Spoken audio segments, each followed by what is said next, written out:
On my left. Dumont present. Sayer present. Figueroa present. Stakes present. We've established a quorum. Salvato is not here tonight. Okay, agenda item number 3, invocation and pledge of allegiance.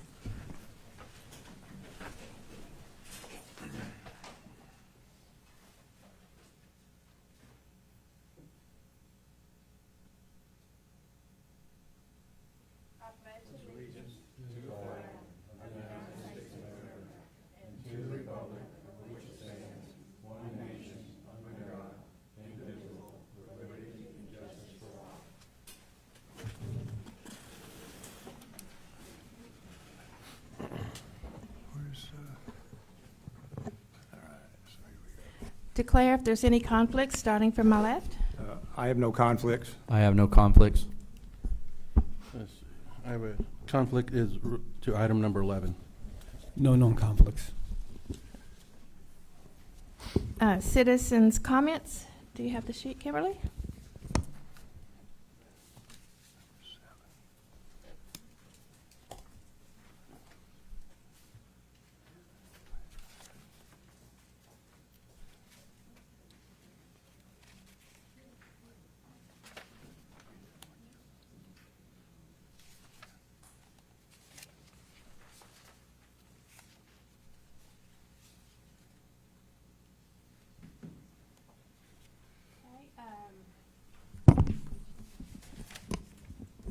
On citizens' comments, you'll get 3 minutes. We will not call on anybody from the audience, so if you want to speak, you have to sign up on the sheet and be recognized.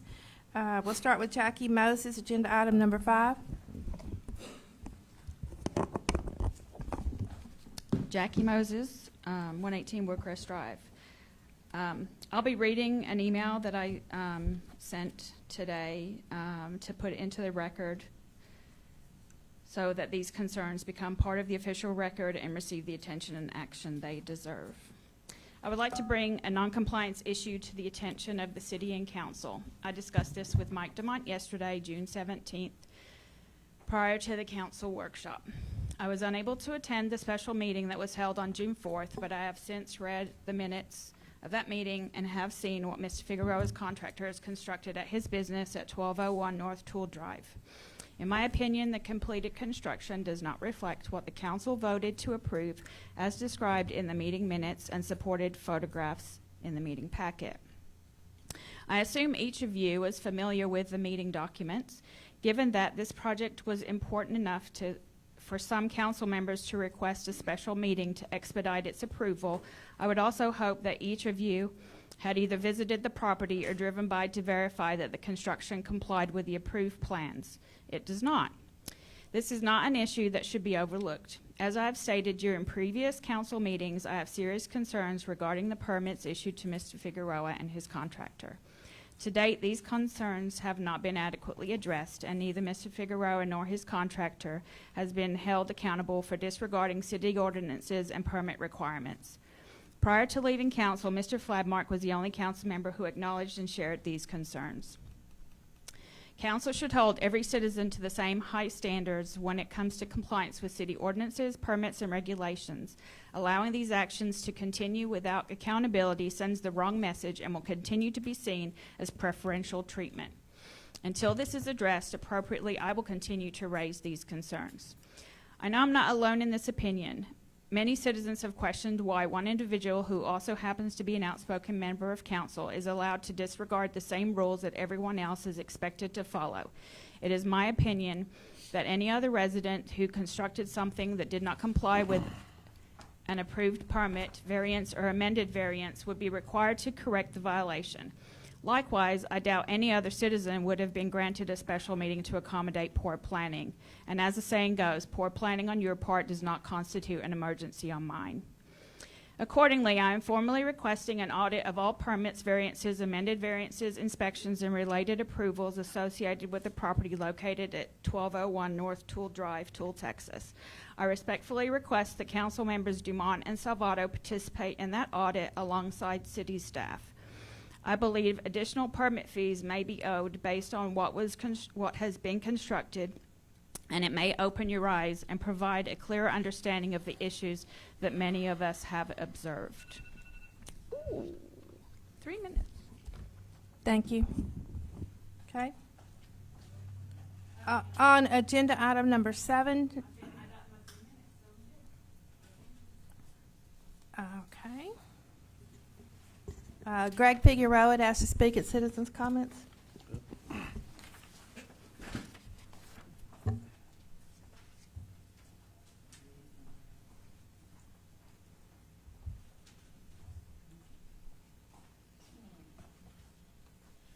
Greg Figueroa.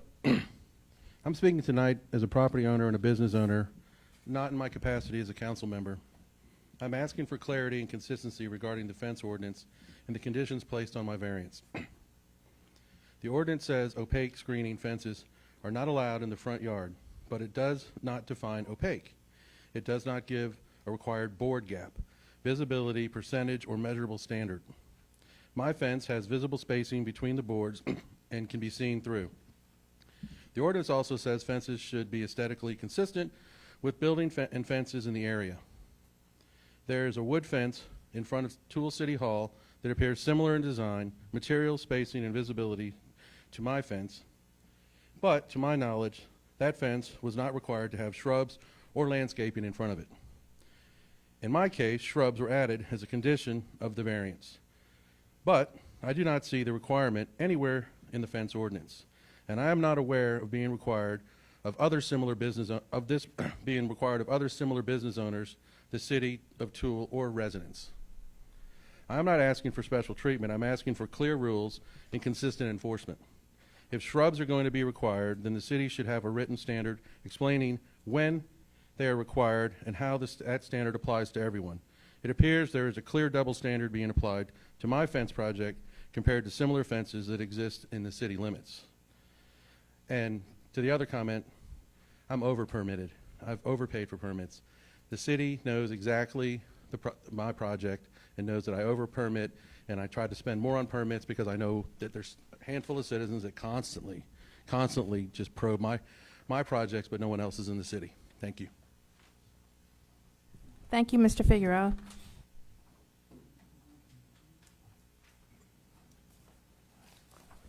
Staff comments, starting with Frank.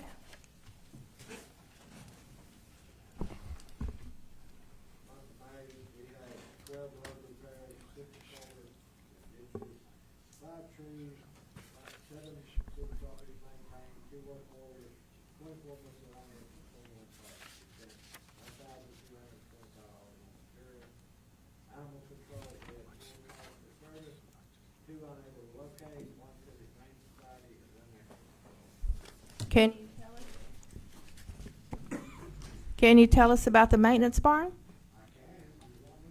Just briefly? Yes. The sheet metal is up, it's going really well, hopefully they start planting tomorrow. Okay, thank you. Okay, Kenny? All right, so been pretty busy doing trying to do code enforcement and permits. Went to school in May for permit tech. Had approximately 5 complaints, did approximately 20 inspections, and worked quite a bit on permits this morning. I personally want to thank you for the way you handled the permit down at our condos. I think that you did a great job there. I appreciate you. Let's see, the police department has had 263 calls for service, 84 traffic violations, 34 citations, 50 written warnings. We had 1 theft, 1 deadly conduct, 1 fraud, 1 resisting arrest, 1 harassment, and 1 terroristic threat. You know, we're We've been busy. pretty busy. Okay, thank you. Thank you. Alicia? Y'all heard this yesterday, but for those of y'all that weren't here yesterday for the meeting, we did 22 donations in total at our blood drive. Our goal is always 20, so we did over exceed that. And we are planning another one for fall, so y'all just keep an eye out for that.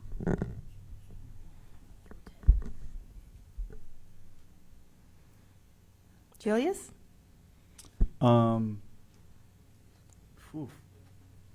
So, as Frank mentioned, or Mr. Frank, excuse me, the maintenance barn project is ongoing. Work with the contractor on that. It's going pretty well. Love the progress. Next thing I'll talk about is the grant works. We've been engaged with them on 2 grants, the RCP, which is Resilient Communities Program grant. That's for our comprehensive plan we talked about before. That includes drainage, making steps on that for a final application. That was this week. Paradise Bay Subdivision Drainage Phase 2. I reached out to the engineer, haven't heard back, but hoping to get that RFP back to you guys at the July meeting for that item. Frank and I had talked about the Maintain a Block program. He's finishing up some projects now, so getting that started back in the next 2 months. Getting that started back and just getting a plan together where we can fit in his projects now, mowing, budget season, stuff like that. So just we're trying to get that project right off the ground. We talked about that on yesterday at the park, actually.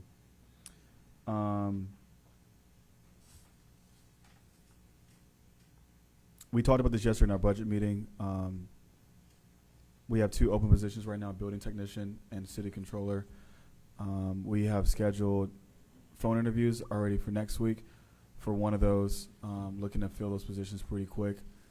Not pretty quick where you just rush to make a decision, obviously, but looking to get some more clarity and direction on those. So those are all in the works. Audit, TPWD grant, maintenance barn, obviously talked about that. Subdivision drainage plan, and those are pretty much the big and budget. Obviously, budget is pretty big. So those are all the highlights. When do you anticipate we'll put the drainage project out for bids? Next month. I was hopeful it would be today at today's meeting. I reached out to Austin already, and I usually call him, but I emailed him earlier this week and said, hey, can you give me an update? I haven't heard back, but I know Austin talked to somebody here in Tool recently. So it just hasn't got back to me yet. So I'm hopeful that's next month, at the next council meeting. Thank you. Yes, ma'am. I just have 2 quick questions, Julius. Mhm. Are you talked about the controller and the code enforcement. Have you pulled the trigger on the park person yet? I know you did. Yeah. So I talked to the person that we're looking at going with on last Friday, I believe. She was having surgery, so getting a start date for her. Obviously, she's got surgery Okay. and start to recover. So you have somebody. We Yeah. have okay. We have Absolutely. somebody, right. Absolutely. Okay. Absolutely. And the only thing I saw here is you were involved. What's the issue with the Lakeway Estate safety issue and plantation? I'm just curious what's going on there. So there's two residents, and this curb on Plantation Drive has been one that myself, Frank, and a bunch of other parties have discussed over the past couple months. I've heard about it over the last couple of years from Mr. Rolandopoulos, who used to live here. So there's 2 property owners that share the same safety concern about cars speeding down this drive. So I went out there. I brought TxDOT out there. I visited there on my own. I talked to some members of Lakeway Estates. It's kind of it's a safety issue. It's a precautionary issue, but I will need to get council involved because it's more so of what direction you guys want to go with it because it deals with the right of way. So it's not somebody speeding through the subdivision. It's more than that. it's multi-layered because on one gentleman believes, and I'm not there, so Right. he believes it's a safety issue. People are speeding by. Okay. The way his home is set up, there are some elements of his home that are, in one way or another, a huge deal if speeding is a concern. With that being said, that's why I brought TxDOT out there, and they gave some solutions. The solutions didn't work for his neighboring property owner where the solutions would have been placed. So they really collaborated together. I had a meeting with them about 2-3 weeks ago maybe at the address and asked them, like, hey, what are solutions that you're thinking of? They gave me the recommendation. Now I'm kind of pricing out the recommendation, and then I'll bring it back to you guys hopefully next month. And then whatever direction you guys want to choose with it. I got to talk to the city attorney as well, talk about some liability if we have any, and then kind of bring you guys up to speed with it. That's where the speed humps are right now. Is that where the issue is with the speed? A little in between them. Okay. In between them. So it's on Plantation Drive as you come into the neighborhood. Thank you. Thank you. Yes, sir. Julius, I got 2 questions for you. Absolutely. Have you talked to Kenny about Greg's fence? Yes. And according to Kenny, is he in compliance? So, the sticky wicket is something I said at the previous the council meeting before now. Opaqueness is something in the code of ordinances doesn't have any. It has a lot of subjectivity to it. So when we're talking about opaque screening, it's can you see it? Can you see through it?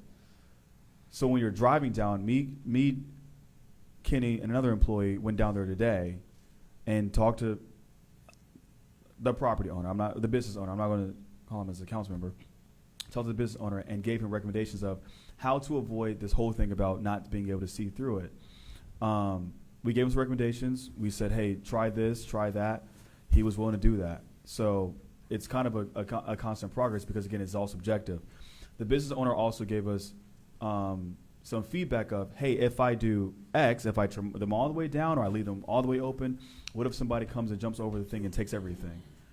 Then how is that situation out for the city as well? So like I said, the situation that property specifically is in is that opaqueness is one end, but the distance between the boards, the seeing through it, like it's very subjective, and I mean the best thing we do is work with them. But if we're getting into the semantics of what's opaque, what's not, I mean that's hard to define because it's all subjective. What I may say I can see through at 50 miles per hour, you may have to stand from the business and say I can't see through that. So it gets pretty subjective. So is it But we've gone up there. Myself and Kenny visit that property. Legit, sorry, not saying legit. That's unprofessional. We go almost every day. Almost every day. We go there maybe even twice a day. We'll go there. We'll go there, and this has been going on for the last month and a half. And we're not just going up there to do code enforcement. We're making sure that they have the permits that they need. They're in compliance. They are scheduling inspections. All the things. We go there consistently. So he's good then, apparently. If he's complying, and he might have a couple of issues, obviously, as something's being built. But yeah.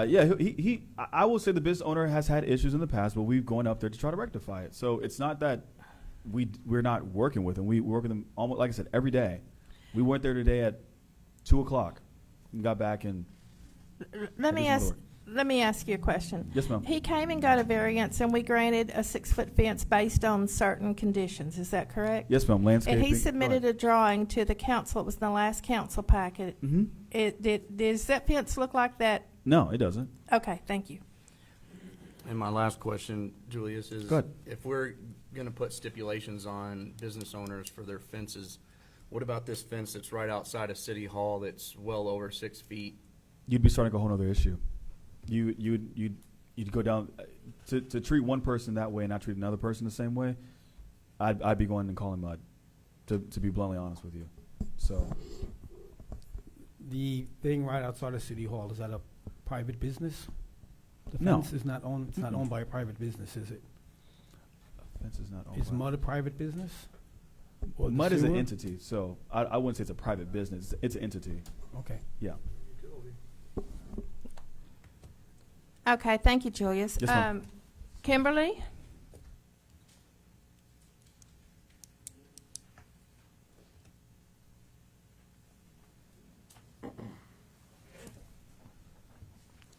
Hello.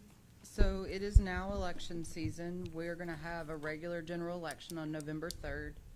For 3 council seats, Councilmember Dumont, Figueroa, and Sayer are up for re-election. The first day to file for a place on the ballot is going to be... Oh, I'm sorry. I put the wrong person. I apologize. Robert Sykes. Sorry. July 18th through August 17th, you can apply to be on the ballot. And that's all. Thank you. I have a question. Julius, when you all inspected that fence, can you see through it? Yeah. Is it opaque? Can you see through it? I can see through it. Okay. Is the business open yet? No. Still under construction? The business has to get a certificate of occupancy before they open. The fence is under construction, and it's being set. It's not finished. Mm-hmm. So I'd like for everyone to wait till it's finished, and we remove certain boards for security reasons. And when we put the shrubs up and we finish the fence, I think it'll meet the standards. of We, what like Pecos I has said, done. we visit there, Kenny and I, But it's, at least every day. So yeah. I try, we try, Kenny and I try, emphasis on try, to work through every scenario, every question, everything. I mean, that's why we're there every day. Anything else on staff? Let's see, I think we'll do staff comments. On the agenda item number 7, approve the minutes for May 21st, 2026 regular meeting and June the 4th, 2026 special meeting. I have no questions, Mayor. Just a second. 1 second here. I'm sorry, I'm trying to get my, No problem. my Take things your organized. time. Just organized here, so Not I a don't problem. forget anybody. Okay, go ahead. Discussion? Did you have discussion? I have no discussion. Okay. If you have no discussion, I'll make a motion unless somebody has Okay. something to talk We'll about. take a motion. I'll make a motion that on agenda item number 7, that we approve the minutes of the May 21st regular meeting and the June 4th special meeting. Do I- Second. Daniel Sayer, second. All in favor? Aye. Any opposed? Motion carries 4-0. Mike Demott first, Daniel Sayer made the second, Kimberly. Agenda item number 8, approve the monthly activity reports for May as presented. A, executive summary. B, financial and expenditure. C, municipal court. D, police. E, maintenance. F, building. G, code enforcement. And H, animal control. Is there any discussion?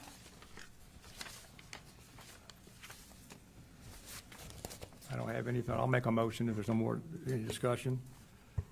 I'll make a motion on agenda item that we approve monthly activity reports of May 26 as presented as A, the executive summary, B, financial, B, financial and expenditures, C, municipal court, D, police, E, maintenance, F, building code, code enforcement, C, and H, animal control.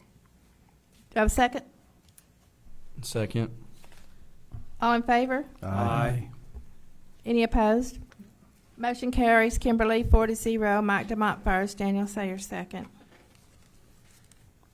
Agenda item number 9, discuss and take action on a request by Bert and Margaret Bryan of 404 Winding Shore Drive to replat lots 11, 12, 13, and part of lots 14 and 27 to create two 0.513 acre total lots, lots 11R and 13R.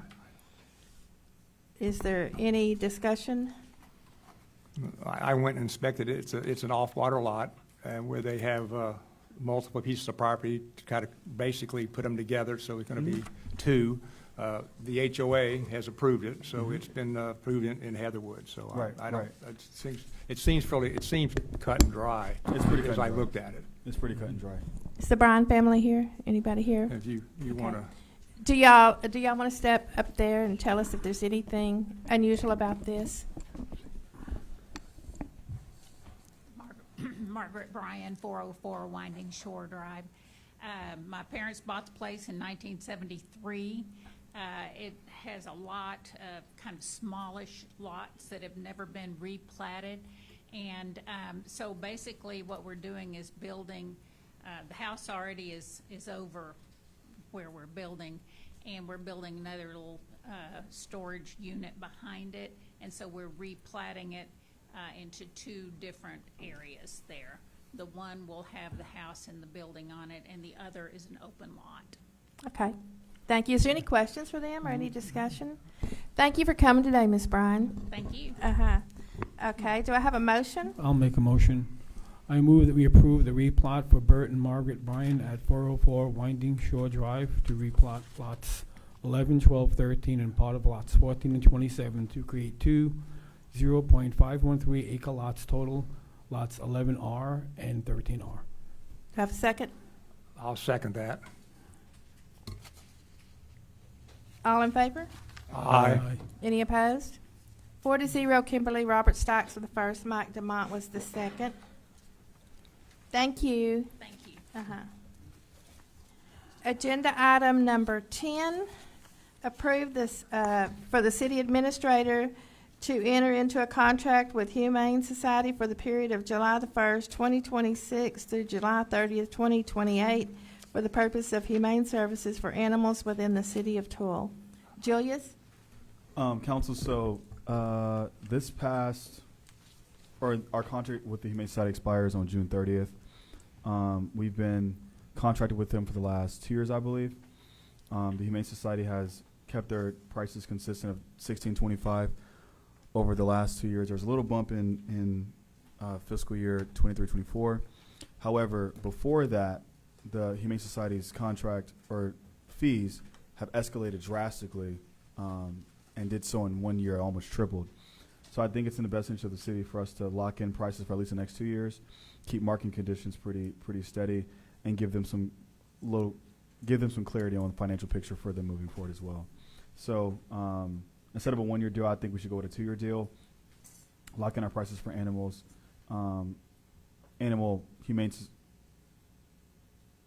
humane services for animals, for the next 2 years. I know for this upcoming year, there's no increase. Is that correct? Yes, ma'am. For the year of going from July 2026 to June 2027, there's no increase. However, it rises up $23 a month, July 27 to June 28. But $250 a month is pretty cheap for 5 animals in this area. So how much increase is it yearly for 2027 to 20? $6,000. $6,000 for the year? Mm-hmm. It's just my Do recommendation. you think that's a fair Yes. estimate of Yes, the increase? because it's so uncertain. They could come back, and there are other municipalities they're charging around the lake that pay more than $325, pay more than $350 even. So it's best to just Well, get it Are we now. at 325 now? Yes, sir. And but it's not going down? No, it's That's not what- going down. That's what I thought, okay. It's not going down. That's what I thought as I read it. It's not going down. What we're doing is year 2 of this contract, we're agreeing right now to an increase. Yes. So my question was, do you think that increase in the second year, how do you project that, and how do you know that's a fair increase because they didn't go up any this year? Sure, because they didn't go up, because it escalated so greatly 2 years ago. 2 years ago, it was, I think when I first got here, it was maybe $90, $95. I'm gonna look at Frank. I'm sorry, but it was $95, and it went to $150, then it went to $250, and now it's $325, and that was in a span of like 18 months. Consistently now, every time you talk to Humane Society, it's always, well, frankly, I'm sorry to say that it sounds a little rude, but they're always hurting for money. And so, unfortunately, whenever we have these discussions about money, they're always preempting, hey, we're going to have to increase. Okay. And so the preemption of going to have to increase, and then knowing that other municipalities around us are paying more than what we're paying today, it's best to just lock in whatever you can now.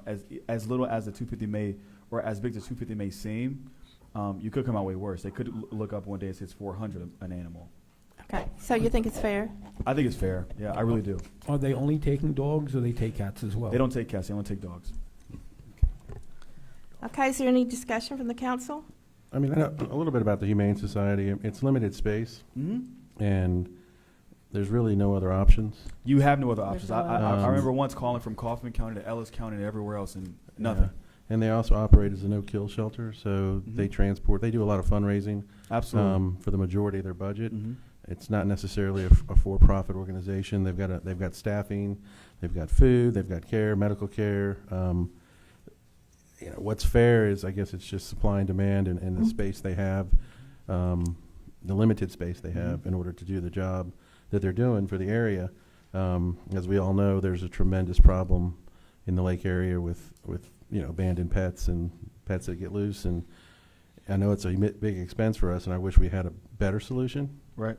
But at this point, the only other solution is not taking the dogs to them. And then, Frank, That's a bigger problem. that's even a bigger problem, right? Right. So I don't know that we have a choice in the matter. We don't have. I don't think they're negotiating. So that's my insight on it. The great thing is that Miss Lynette Ainsworth, who I work with when it comes to these things, she was willing to do a 2-year contract, which mostly they only do 1 years. So that was kind of a silver lining. This is like I said, locking in a price next year is pretty crucial. Is there any other discussion? And I agree with you. We've talked to this at the mayor's meeting, and there's just no other option. I mean, that's the only Right. thing we have. And Right. and like Greg said, they do get a lot from fundraising. Okay, do I have a motion?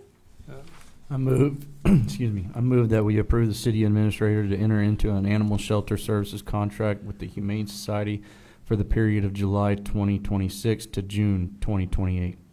I second. All in favor? Aye.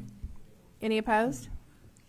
Kimberly, 4-0. Daniel Sayer first, Robert Stock second. Agenda item number 11, consider, discuss, and take action to approve an economic development incentive agreement between the City of Tool, Texas and the Playground Bar and Grill LLC, a Texas corporation providing economic development incentives to the company and authorizing the city administrator to execute all necessary documents. First, we have Dale Price. Are you marked out, or you want to speak? Okay, thanks. I couldn't tell if that was for sure. Michael Fladmark.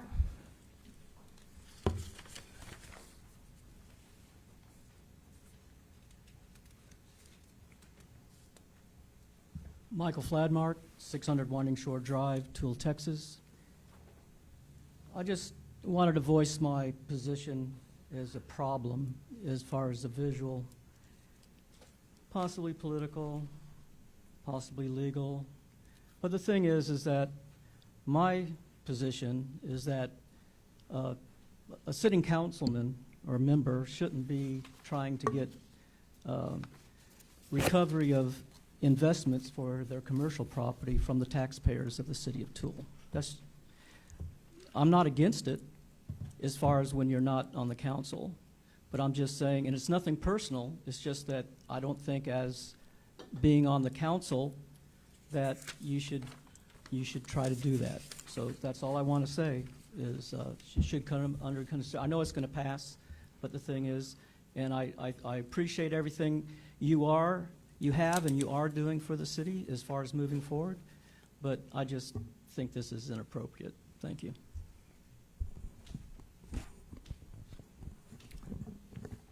Has Blake read the contract, signed off on it? He drafted it.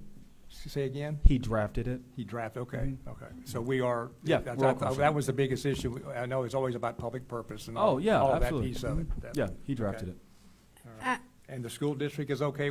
Have we talked to the school district? That's between the developer and the school Okay, district. okay, The I'm intent just- of the money is to give Okay, back to it's that, going- he's- but that's between I got- okay. developer and the school district. I've got a thing on section 5. You need to write in on page. Number 5. Do what? The number 5. Yeah, put number 5 in, Mhm. and can you number the pages, because that drives me You nuts. always tell me this. Yeah, I don't mind. And also, under section 5, it says, which developer shall donate for the benefit of Tool Elementary. It should say donate the proceeds, if you'll just insert the proceeds. No problem. Okay. Is there any other discussion from the council? Okay. Do I have a motion? I'll make a motion, hold on.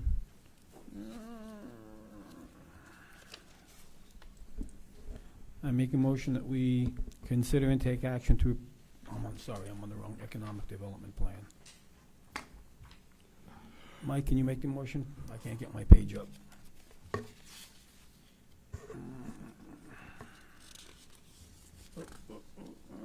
Yes, let me just get the right one here. You need the thing. It's missing. No, I've got that, okay. I'll make a motion on agenda item number 11. The city agrees to provide incentive payments to the playground in the amount of equal to 1% of the sales tax as use tax remitted to the city as a result of the playground's operations, which the developer shall donate for the benefit of the Tool Elementary School. Said payment shall be made to the city playground on a monthly basis until such time as $100,000 has been remitted to the playground. Once the city agrees to the document, we have to report the agreement to the city we have to report the agreement to the Texas Comptroller Public Account to remain in compliance with our city attorney as stated. Yikes. Yeah, just, do you see where, you could just say approve to take action to approve the economic. Did I miss something? Okay, I got it. Yeah, it's right below that. I make a motion I'm to sorry. approve the Economic Development Incentive agreed to between the city, Tool, Texas, and the Playground Bar and Grill LLC, a Texas corporation, providing economic development incentives to the company and authorizing the city administrator to execute all necessary documents. Second. All in favor? Aye. Any opposed? Any abstentions? Okay. All right, Kimberly, it passes 3-0. Robert Stocks first, Daniel Sayers second, Greg Figueroa abstaining.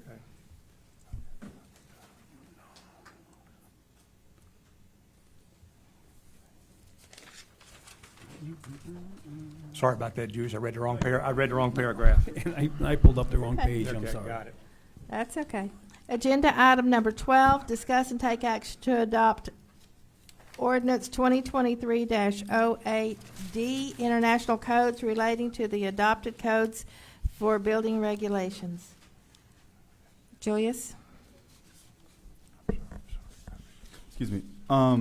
Ms. Vera, you and I have talked about this before, that sometimes if ordinances aren't as simple or clear to the public, especially when you're editing them and things like that. So international codes is an ordinance that was taking both the fee schedule and international codes together. So the fee schedule wasn't clear that whenever we change that, we're not labeling that on the agenda, or even by name. So the international codes ordinance as it stands today will not change. It just removes a fee schedule from that. That's it. Do we need to take action on this? Yes, Yeah, you okay, have to. all right. Yeah, because you're technically amending this Okay. ordinance. Is there any discussion? So the codes stay the same. We're just changing The the codes, fee. the codes will stay the same. Yeah, 2021 international building codes and the 2020 electric code also Yeah, the same. It's 21 and 20, right. Mhm. The electric, 21 and 20. electric is the one that never stayed, it was Correct. always a year behind. Mhm, mhm. Okay. Any other discussion? Do I have a motion? I move that we adopt on first reading ordinance 2023-08D, international codes. I'll Does- second that. All in favor? Aye. Any opposed? Okay, motion carries. Kimberly 4-0. Daniel Sayer made the first, Mike DeMott the second. Agenda item number 13. Jackie Moses, you wanted to speak on agenda item number 13?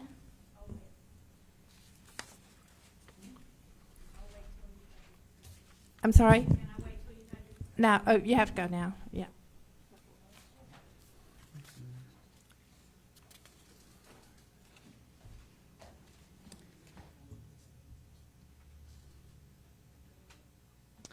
Jackie Moses. I wanted to, because of the fees, the changing of the permit fees with regard to the food trucks, I wanted to see if council and administration of city is aware of the House Bill 2844 with the state requiring mobile food vendors to be licensed through them and not necessarily the local jurisdictions that the food vendors operate in, if that makes any changes to the what y'all are about to discuss. I would also like to take this time in my 3 minutes to finish a previous comment. The question of the fence is not the definition of opaque or the ordinance. The request I'm was- sorry, I'm sorry, I can't let you, Jackie. This is on this agenda item number. But I have 3 minutes. Okay, well.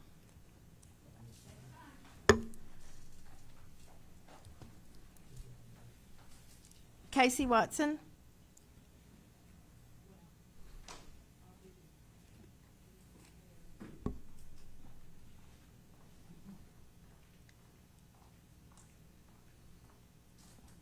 Casey Watson, Paradise Bay. I'm here today about two proposed permit fees that would hurt the community events that are put on by Paradise Bay POA, as well as other local nonprofits.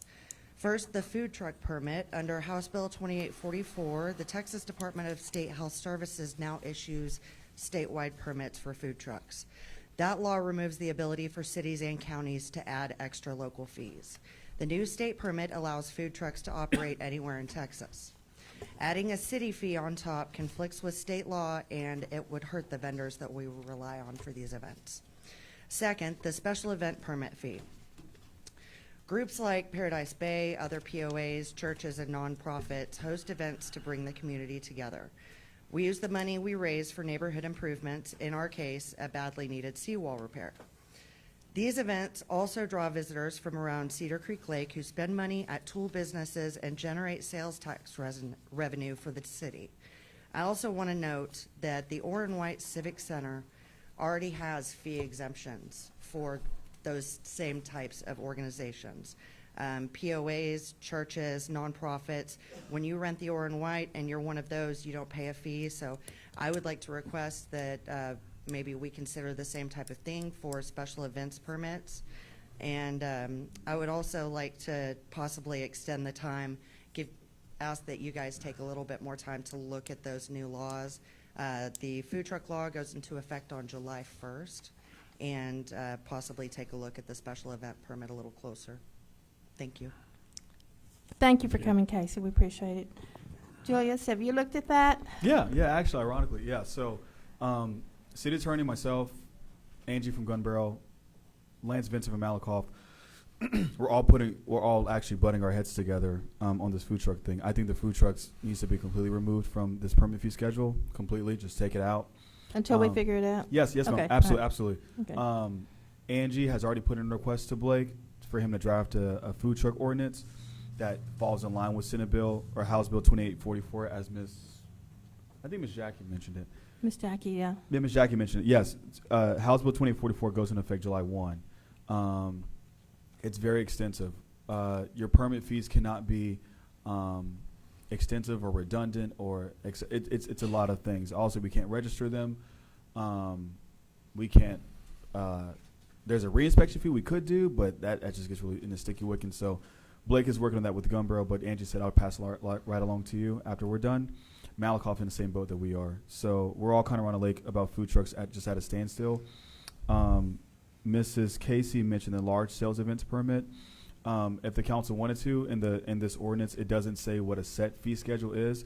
Obviously, for the flexibility of having it'd be $50, $75, $100, et cetera, and mirroring it to the park. One concern that several council members have raised to me in the past is that when there's a large event at the park, they have a rule book and guide, a permit. However, if you did it right outside of, like across the street, there's no permit for that. So with having no permits for things like that, that's something that we've talked about before, kind of in private. So those two things specifically I wanted to touch on.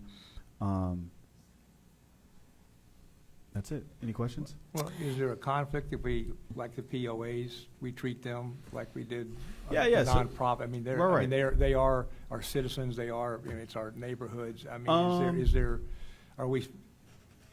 Well, I'm just asking the question. What- In the past, we haven't charged them, I don't think. I'm sorry, what's your question? Could we exempt them, or would they be? We could treat fall in it, treat line it, with- I would say treat it like a nonprofit, or they came over here and used the Right. White So Center. we could do the same thing. We could give them some type of exemption, draw it up, write it up, and say, hey, if you're a POA, if you're a nonprofit, if you're a neighborhood group, if you're tool centric, et cetera, we'll waive the permit fee. You still need a permit that just says, hey, the city's acknowledging and knowing that you are having this event. We're just waiving the permit fee. That's what I'd think. So now we know about it. We have an event. We can prepare for it. We may need the police department just a heads up. Right, obviously, absolutely. I mean that's what I was just thinking. Is Yeah. that it's so much we need to know about it. Not that we're going to do anything about it. Necessarily, just that I say we do something about it. We would make sure the staff, whoever needs to know what's going on. So like I said, that's something that we do for the Civic Center now. Yeah. So we could just mirror the same thing.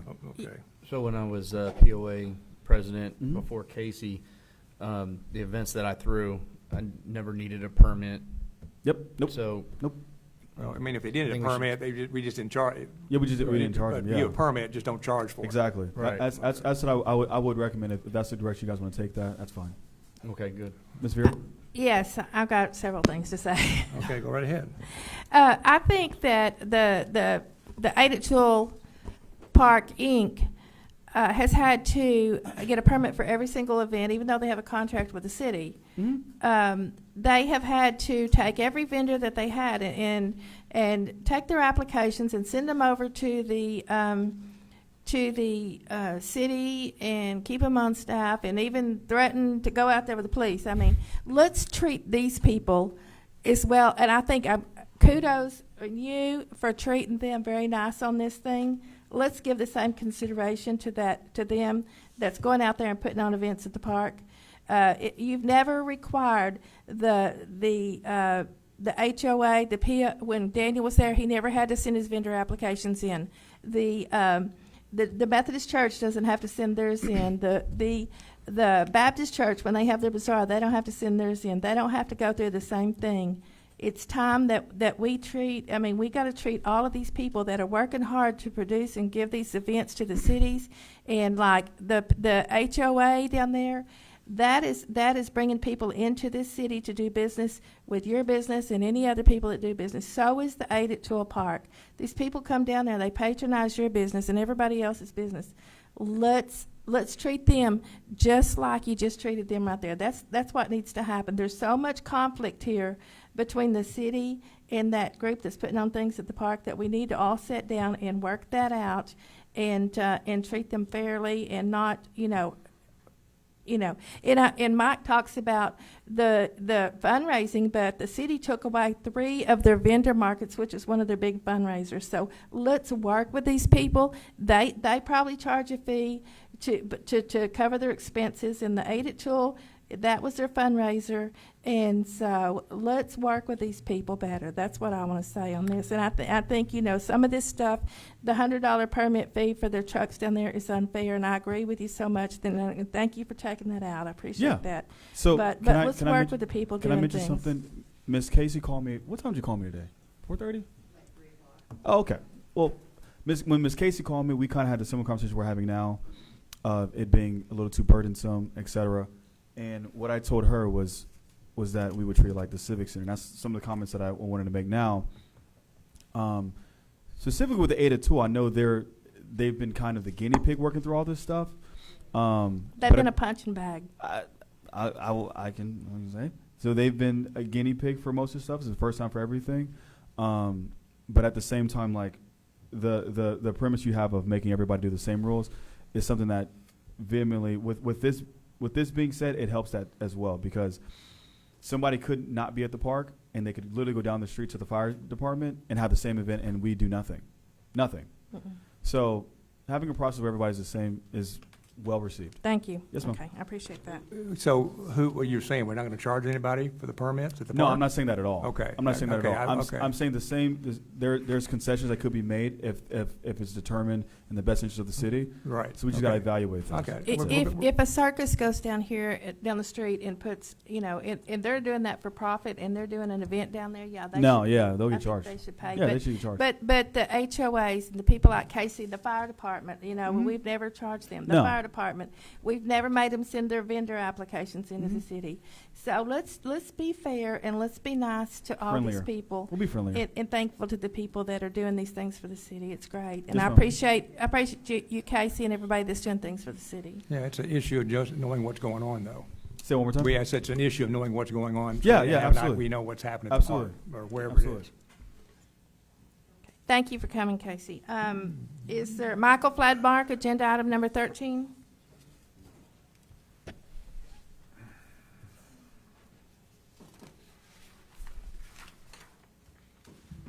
Hello, council, thank you. Michael Fladmark, 600 Winding Shore Drive, Toole, Texas.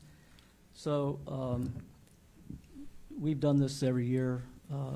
Well, not every year as far as looking at the fees, but I want to bring your attention to something that was raised the other day at our workshop in the discussion of data centers.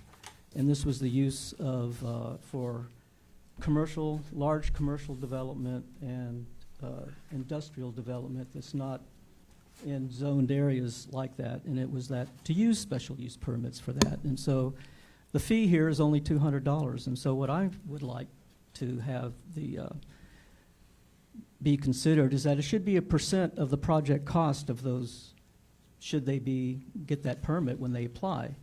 And so when they apply for that permit, especially large scale, there should be a very large document set for what their proposed plans are, what the project cost is, what the deliveries are, or requirements by the city in regards to mitigation issues associated with flooding, the zoning things like that, FEMA, flooding, things like that. Those all have to be addressed, including such large-scale development like that requires the city, who doesn't have the staff, we go outside for third-party consulting to be able to afford that.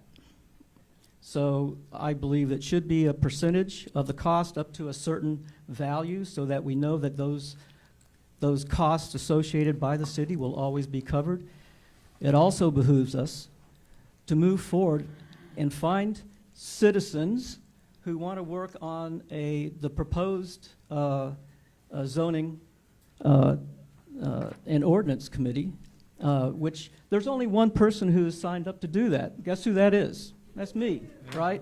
So the thing is we need. Okay, stay on the specific use permit if you don't mind, please. Thanks. Well, it does affect the special use permit because all permits have a review.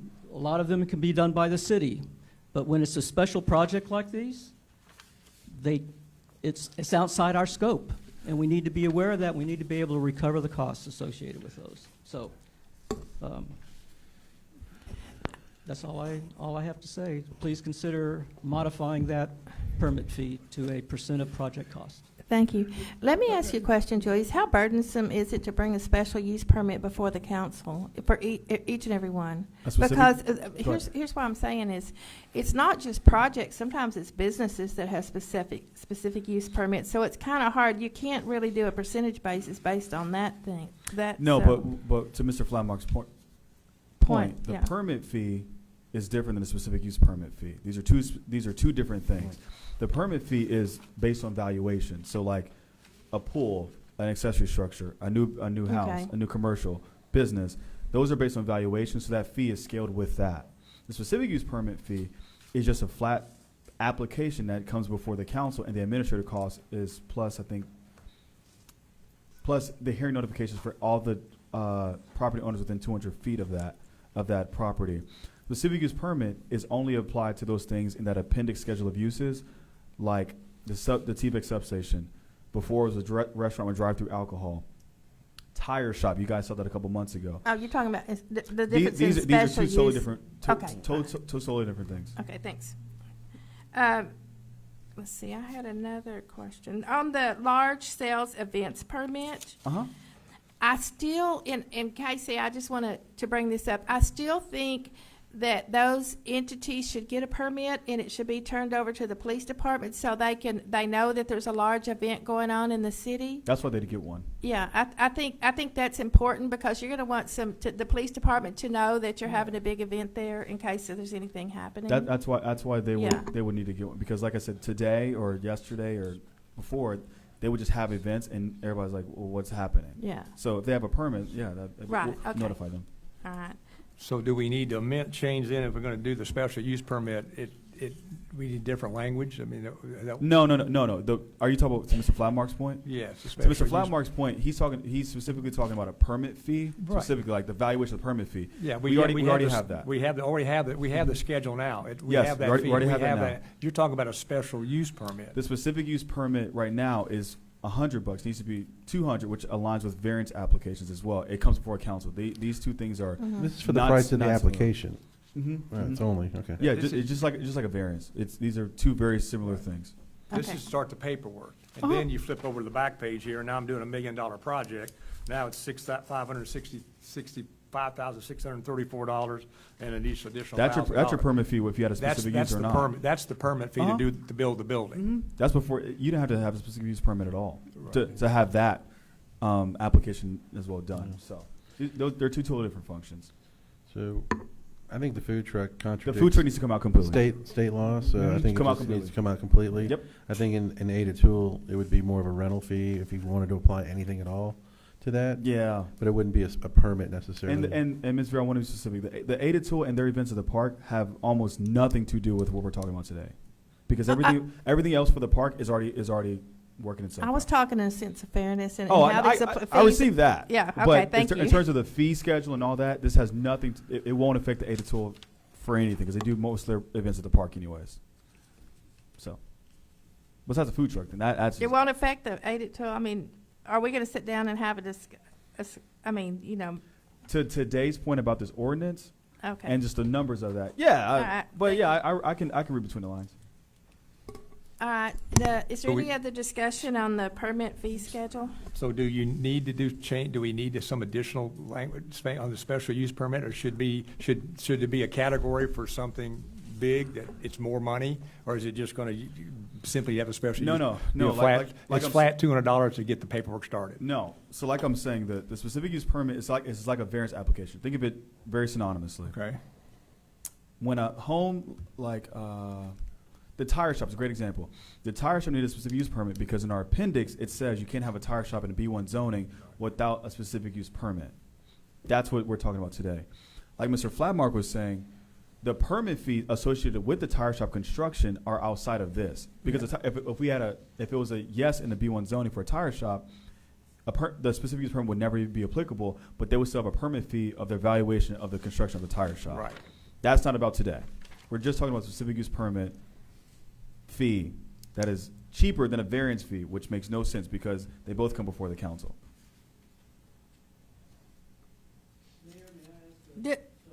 No, all specific use permits come before the council? Every single one of them. Then why don't we have the council can the council set the fee, or is it sliding, is according to the amount of the project? I'm just asking. Do you recommend those, or just leave No, this? because Okay. it's a fee schedule. So Okay. so you can get subjectivity and say, well, I think his business should pay this and his business should pay that. Okay, all And, right. and then you go back to the conversation me and Blake had. I think, Okay, and we're going to eliminate the food trucks from Absolutely. this? Okay. Yep. yeah, I think the confusion I am, probably. on the use for the, I guess, the data center. That threw you guys. I way think off, not gonna that's lie. a economic incentive. So when they come before the council, I guess if we write that ordinance related to permitting, it's, no abatements, no this, no that, a flat fee. If it were to move forward, some of the things that other cities have done that have gotten them in troubles, giving them all the tax abatements, giving them all the money back to where there's absolutely no revenue, and creating all the problems they create. Right. I think the use permit that we're talking about, or an ordinance that would be around that, would be the no economic, there's no, it would have to be a full revenue. I mean, there has to be a whole different economic talk related to, your permit fee is one thing, but the discussion of a city council or a future council or an Totally economic different EDC, it's an economic development discussion on what you're going to allow, what you're not going to allow with abatements or not, or even allowing it, period, in the city. So I don't think it has to do with just the application. It doesn't. It doesn't. Like and that's why I kept bringing up the tire shop. Let's think of the tire shop not like a data center. The tire shop needing a specific use permit, which we came before the council and say, hey, I want a tire shop. He was denied for the tire shop. He never came up. That was it. That's what this is. That's all this is. Okay, is there any other discussion from the council? In your Okay. motion, I'd ask, in your motion, you just remove the mention of food trucks. So, Move the, what, the, Any mention of food trucks. okay, Food- so okay, all right. I make a motion to adopt ordinance 2026-06 permit fee schedule minus the section on food truck fees. Do I have a second? Second? Who had the second? I did. Okay, Second. Greg, sorry. All right. All right, all in favor? Aye. Any opposed? Okay, 4-0 Kimberly. Robert Stocks first, Greg Figueroa second. All right, agenda item number 14. Consider, discuss, and take action on repealing ordinance 2023-08C International Codes. This is just housekeeping for what we just did, is that correct? Yes. Okay, is there any discussion? Do I have a motion? I make a motion to repeal ordinance 2023-08C International Codes. I'll second it. All in favor? Aye. Any opposed? 4-0 Kimberly. Daniel Sayer first, Mike Demont second. Agenda item number 15, consider, discuss, and take action to adopt ordinance 2026-05 short-term rental regulations as presented by Councilman Greg Figueroa. And we have Michael Fladmark. You want to talk on that one? No, I'm not gonna talk on 15 or 16. Okay, thank you. All right, Greg? Did somebody wanted to speak? Is somebody else? No, I'm not calling on anybody from the Okay. Did audience. he sign it to speak? They didn't sign up to speak. Oh, Oh, okay. he did He sign did- up. he did Who? sign up. He Who did is it? sign up. Who? He did? What's his name? What is that? He came in a little bit, he came in just a little bit late and just at the meeting signed in. Did you sign the wrong form maybe, Kim? Yeah, He I'm signed- sorry. he signed the wrong Yeah, form? yeah, we've already passed citizen comments. You signed the sign-in sheet, so, agenda item number 15, go ahead, Greg. No, so this is something to just consider, whether we go from $200, $300, $400, $500. I've had a lot of, and this came from, Gun Barrel had raised their fee to $500 for the cost of people running, a business in the city, not necessarily an owner that's trying to also Airbnb their home, but, using a residence as a hotel. And also from a lot of neighbors in the neighborhoods don't necessarily like, the Airbnbs in the neighborhood. So I'm a proponent. I think the Airbnbs are needed in the city. But I also have had some Airbnbs owners reach out and say, can we get some help with promotion? Can we get some help from the city to be on the city website? Can we get, city, in other words, I feel that there's a way to put every Airbnb or link it to the city website to where people can find, tool specific to the heads, it goes back to the heads and beds and how we track it. Sandy McDonald also come and talk to me about her website, everything, things to do at Cedar Creek Lake, where she has something related to the Airbnbs, and it's a $75 a year fee for them to be listed, and then she can track heads and beds or metrics related to any event at the park or anywhere else if people are staying in Tool related to heads and beds for a hot tax. So we can get an idea of a return on investment for anything we're doing at the park, whether it's spending thousands of dollars on bands or anything else we're doing there. So the idea is, well, how do we, if it's not $500, if it's $300, invest that $75 in that website so we can help promote the Airbnbs for the city of Tool specifically more, for people to spend their time and put the heads and beds in Tool, since we don't have a hotel option right now. So, and also it goes down to making sure we have everybody, even a discussion part of this is as a fee or a penalty, that if you don't register, because I think there's a lot of people that we have in the city that aren't registered that are also have Airbnbs that we have no idea, and we're losing the 7%. So it's a significant amount of money that potentially the city would need in order to police, streets and roads and maintenance and police and fire. And we don't pay for the fire, but just in the taxpayers in general.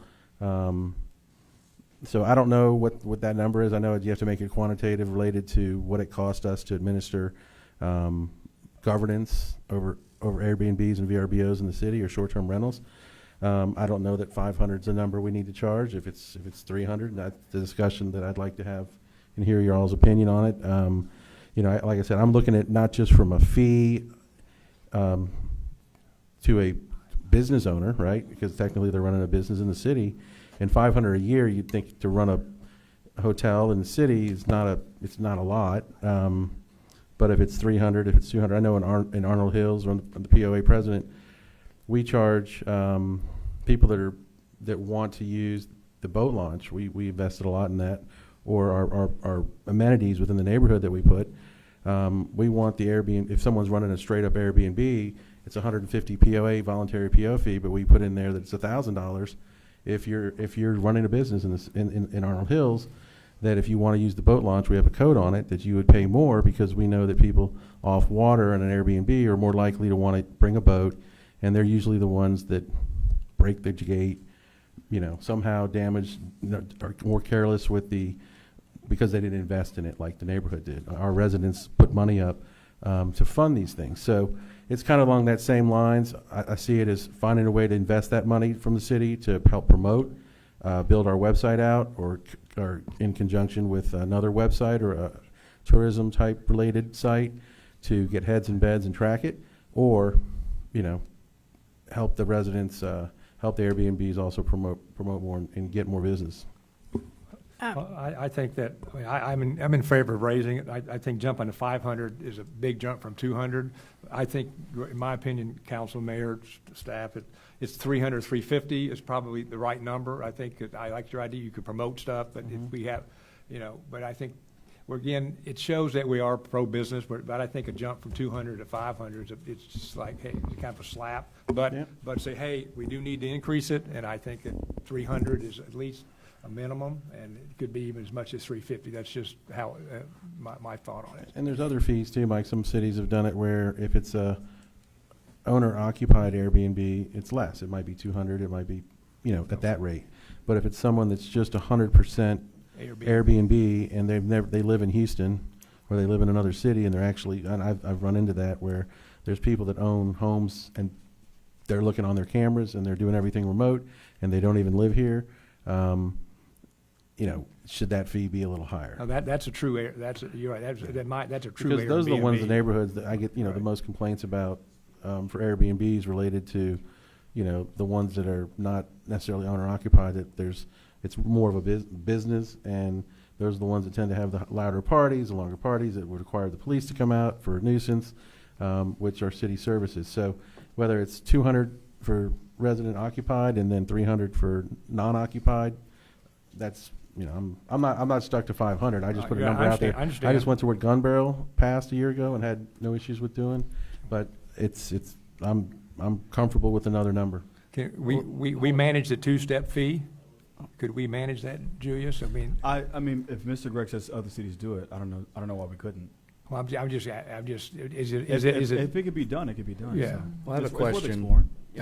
I know we're talking about people that live out of the city, but in Paradise Bay, I know of 2 or 3 of the Airbnbs. They live in the neighborhood as well, but they don't live in their Airbnbs.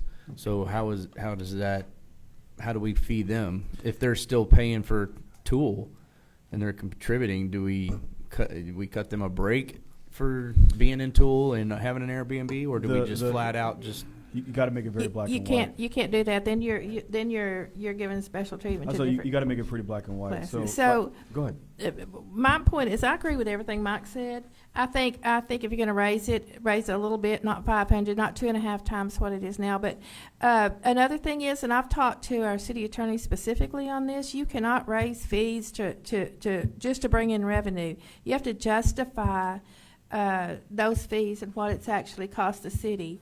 So if it's costing us, and I understand the inspection fee, and we send our code enforcement officer out there and he inspects it, and I've talked to Julius about this, and Julius doesn't think that we can justify $500 in fees. Is that correct? Is that what you said?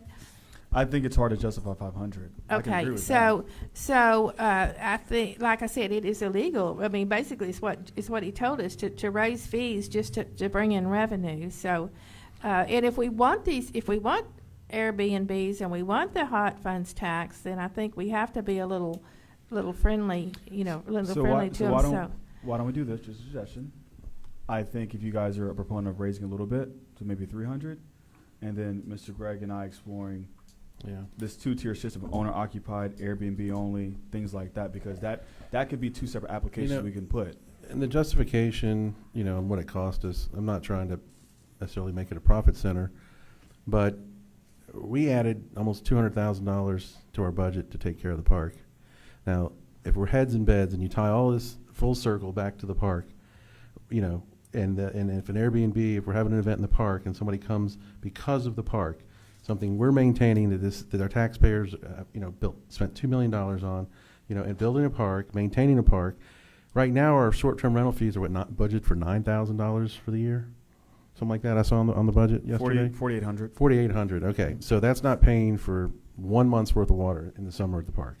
So I'm just saying that the justification on fees, whether it's 300, 350, 200.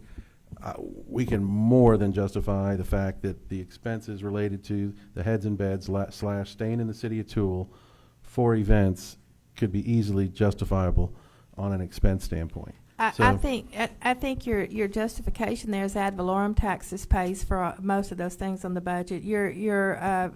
Those fees are not paying for things at the park and stuff like that. That's what these owners are also paying ad valorem taxes that provides for water at the park and events at the park and road maintenance and that kind of stuff. That's what ad valorem taxes are for. So they're paying taxes for that. But not the visitors. So I don't think we can justify 2.5 times, but I think we could justify something, especially if you're going to put it on the website, which will be really, a great idea. Yeah. So- So the it's just not. I'm just saying that it's not the citizens that are staying in Airbnbs. It's visitors. They're coming to the park because it's coming to the city because of a park event.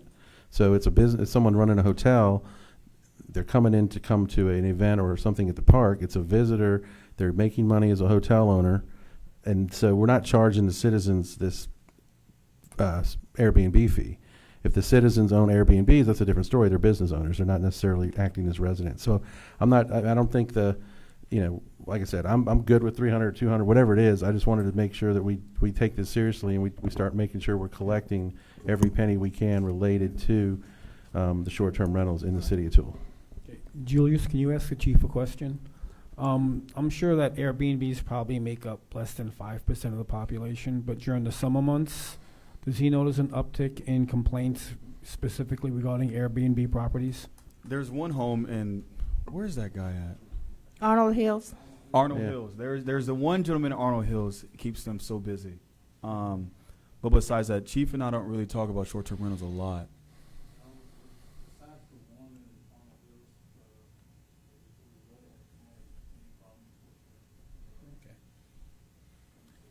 I was hoping to justify the police department and the, I would Give it a recommend. shot. I would recommend going up to 300, and I think that would put them on the website, and then. Yeah, we'll so go so from Kenny and I have discussed, hey, let's find some other avenues to. Alicia has too. Let's find some other avenues to try to capture these people who are renting them and not registering, or people who are renting them and not remitting hotel taxes too. So it's a battle. Does anybody have if we can write in that we would take this at $75 per year if they pay that in the fee to the fee for the everything things to do at Cedar Creek in order for them to track heads and beds and to give us metrics based on any Airbnbs that are registered on that website to show us How much is the website? 75 a year, 100? $75 a year. Oh, That's what I'm saying. So the extra money that we collect in the fee, I'd like to look at investing that for them. The city would pay for it because they would be on that site, so we put it towards that. Just so I'm clear, you're saying it's $75 per year. Yeah, so my per idea was, Airbnb. you're right, it's per year, because I didn't want the city to pay for that, right? But think about this. We're having a real hard time tracking heads and beds related to events at the park, period. Sure. On our hot tax. We have to spend all this hot tax. And people think there's no metrics for it, and I've learned that there are. Mm-hmm. So this would be one way. But if we pay we should pay the $75 just so we can have the metrics, so we know how to we can spend more of our hot tax related to the tourism that it's going to bring to the city of Tool. I think the $75 is very minimal, and I think if you guys raise the fee to $300, it pays it off of one home. Right, but I'm asking the council Oh. if they would think that would be something that we would be willing to look at investing once we vet it more to make sure that it's very effective. It's 75 per home, though, isn't it? Yes. Yeah. Yeah, but the permit fees are going to go up per home. Yeah, but Julius, it's 75. If we had 100 Airbnbs, it's 75 times 100. We're taking. Is that what so it's $75 per year per home? It's per Yes. per unit. So yes. Oh, no, that's way different than what I thought you were saying. Right, but we're going to collect it in the 300 permit fee, and then we're going to reinvest it for the business owner back into helping the city. Instead of the city just writing a check for $7,500, we're going to collect it from the Airbnb owners and then reinvest that money as a city, so we don't pay for it. We're collecting. That's what I'm saying. The idea of raising to 300, so we get an extra $25. We take the 75 and invest it, so we can now have a metric to get to follow our heads and beds that from the owner people that stay in Tool. Oh, for then a hot that- tax. Yeah, that could be a council decision because that's what I'm asking. That goes over my threshold. I'm sorry. But I can clarify if y'all don't. You understand what Mike? So every Yeah, I understand what you're saying. I'm just thinking, it would be, I guess it'd be legal. I mean, I'm just trying to think, that just seems like a lot to administer. I'm just trying to think it through because we got 100 Airbnbs. That's for them to administrate that. And because when people register with Airbnbs and Airbnb, that money comes to us. They do that, who signed up. We don't have to, that comes into us. Based on the budget and what they collected at the rate of $200, we have 20 that have registered. I certainly think we should do something to reach out and find out who those people are that aren't registered and make sure we get them registered. That needs to happen. That's a big piece of it right there. That's Barry and a huge thing, Greg's yeah. point there is well taken, is that if there's 100 out there, we're only collecting from 20, that's our problem. But that also that's goes an back issue. to investing in manpower, right, in the office, that somebody, we'd have to pay somebody that, other than the job duties they already have, hire a part-time employee that just goes out and finds the Airbnbs and finds the VRBOs and gets them registered. I hear you. It's a big thing. Or collect the hear you. tax, right? I hear Because you. it's on that, we're on the honor system related to the taxes. They Right. have, if we don't know about them, they don't pay the taxes. They have to be on the honor system to fill it out quarterly and actually pay directly to the city the hot tax. We had that. When we discovered we weren't collecting it for 3 years after passing the ordinance, we went back and sent letters to the ones we knew and said, hey, Right. you owe this much money. Come in and, fill out your forms and show us that you don't. That's what we did when we started all of this, because we were collecting zero in our hot tax prior to that. You remember? I think a lot of, we're losing it. I mean, the VRBO market is not. Well, it's hurting. I mean, It's everything, hurting. overall in general. But, that's why investing in marketing Could I- is the way to maybe bring people here for other reasons other than the lake. All right. I would think when those checks came out, I used to remember they used to come in and they came into Lacoste, we were keeping track of that. Did we even look to see if, Julius, that you got a check for me for $300 for I rented my Airbnb, that I was registered? Did we, Yeah. I'm thinking, we did cross check everything. You cross it every time. So Yeah, the you issue just that we're cross it having out. is that the 50 or 60 we don't know about, The that issue is are that I not don't- registered. Right. The issue is Whatever. I don't know if Daniel Sayer has an Airbnb right now. I wouldn't know unless he told me. Right. So and then if you told me that, I'd say, hey, register. Then I walk off. Right. But to send Kenny over there to be like, hey, come register your home. I mean, that's kind of where you're at. It's like you either enforce the action. Which we can, Or it's because the an ordinance honor says system. it's a Class C misdemeanor to not. I agree with that. I mean, yeah, you could spend a lot of time, as Yes. you were saying, Mr. Greg, to go chase them down. I mean, that's your next, Which that's your next takes best option. his time, and it takes Yeah, it takes employee time. manpower, which Mhm. takes money, which Where would you even begin? $200 doesn't cover Where it. would you begin? Where would you begin to even try and find these people that are doing I mean, there's Airbnbs? different ways to do it, man. You can do Airbnb.com. Look on their VRBO listings. Yeah, you I can mean, look on the that's- website and say, look on their cross-reference and VRBO say, is it, are they registered? Well, I mean, the ones that do it by word of mouth, Yeah. because I know there's one in our neighborhood that does it word of mouth. Anytime you do. Well, then tell us who they are. They're hot. Okay, is there any other discussion? Do we have a motion? As it states now, you guys need to have the motion of raising it to $300 because it's written for $500. Yeah. Okay. Yeah. Do I have a motion? I'll make a motion on agenda item number 15 to consider and discuss, take action on ordinance 2026-0, short-term rental regulations, to raise the fee from $200 to $300 for registration. I'll Do I have a- second. Do I have a second? I'll second. All in favor? Aye. Any opposed? Okay, 4-0, Kimberly. Mike Demott made the first, Greg Figueroa the second. Thank y'all for the good discussion. Agenda item number 16, consider, discuss, and take action on repealing ordinance 2022-07, short-term rental regulations. So this is just housekeeping after passing that. Do I have a motion on agenda item 16? I'll make a motion to repeal ordinance 2022-07, short-term rental regulations. Do I have a second? I second. All in favor? Aye.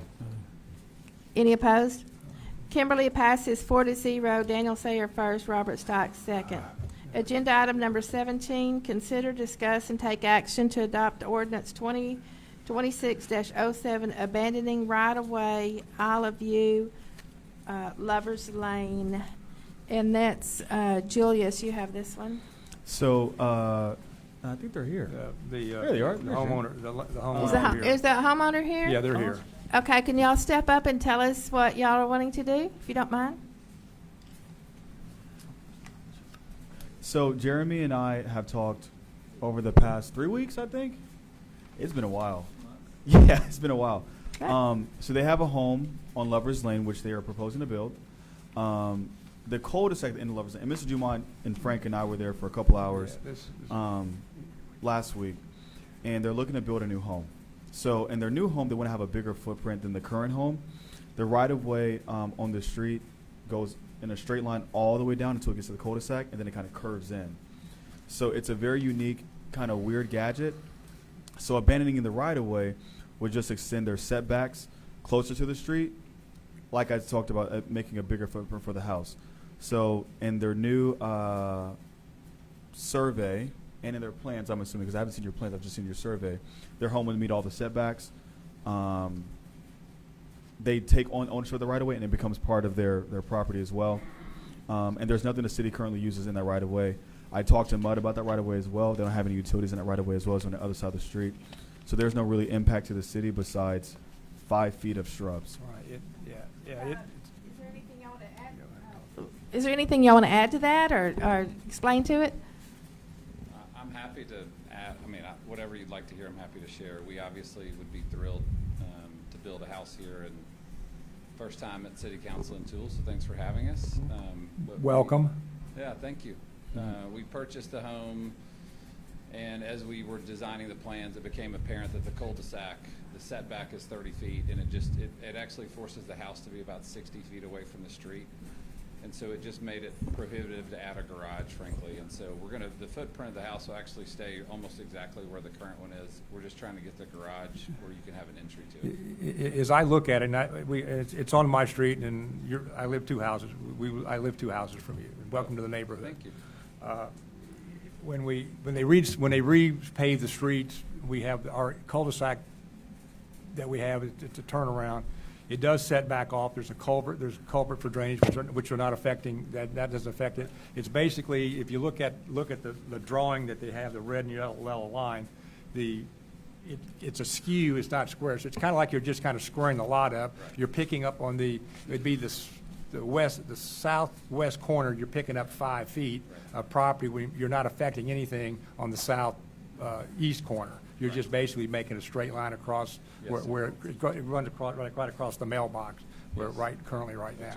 Right. And that doesn't affect the 30-foot setback that our HO requires. That's right. And you're tearing the house down, but you're putting the new house basically where Cindy and Buzz's house is right now. That's right. As I understand, you're just getting that one little corner that allows it to be square or more of a rectangle piece. It's got a funny. If you went and looked at it, it's got a really funny pie-shaped piece. It about does. 5 feet. It does. And I'm so not sure why. When me and Mr. Sain are talking, and especially that footprint, like Mr. Dumont's explaining, the really only thing because there's already a current driveway in this right-of-way that we're discussing. So the current driveway and then the shrubs that's on the left-hand side if you're looking at the house, there's not anything there. There's not anything there but we give shrubs. up that 5 feet on that side, we still have big part of the right of way. Yeah. It's not even affecting the telephone poles Still got that are plenty. there and everything Still else. got, if we have to It do doesn't some affect ditch work over doesn't there, affect the if possible, drainage. we're still good. Right. Still good. That's just feedback. Looking Thank at you. it. Frank, is there any issues over there? Okay, all right.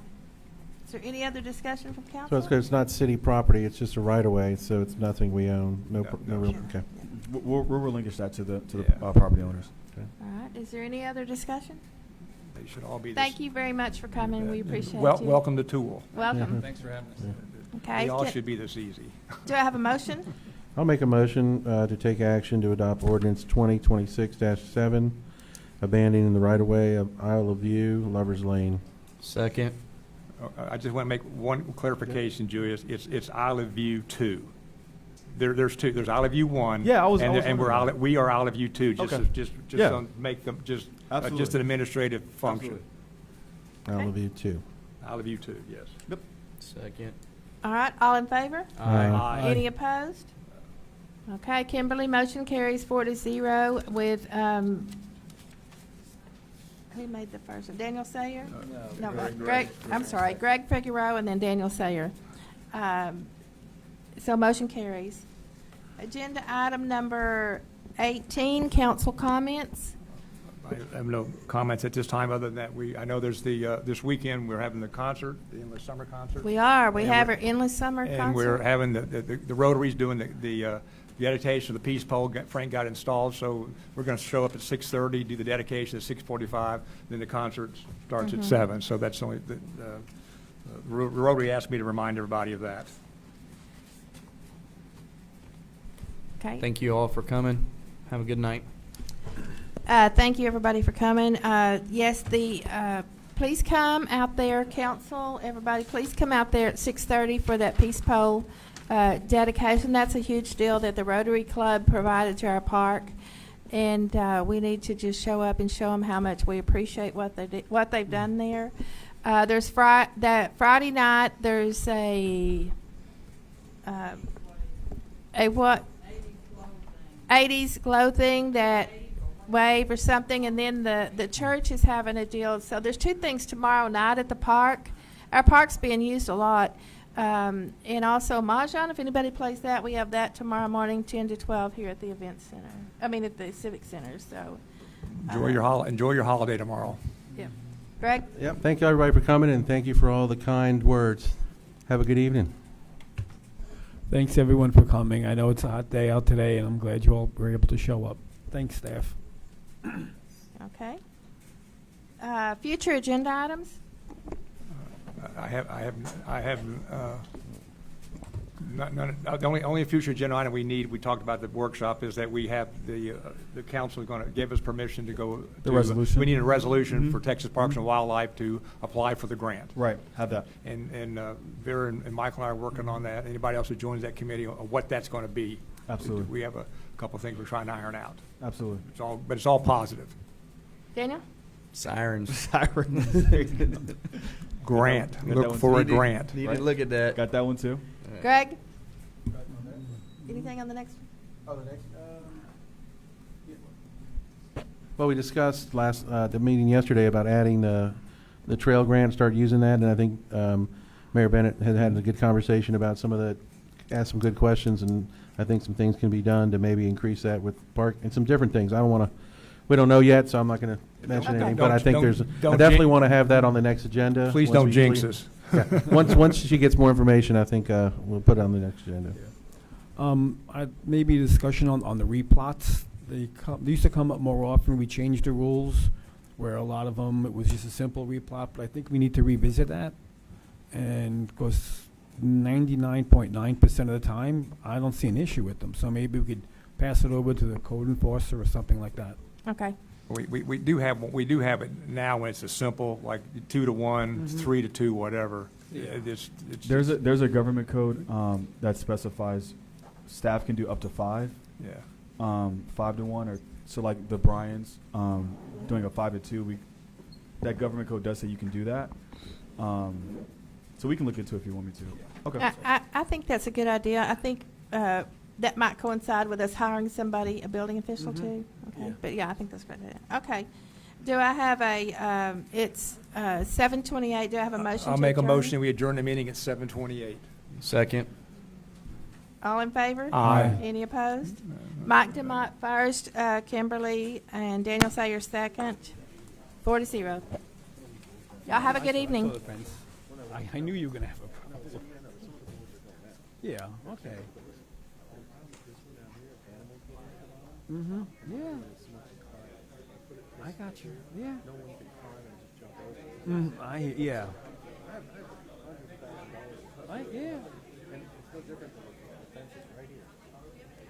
I know, but like I said, that one was done by. We might not. I don't know. We might. Nobody cared about that.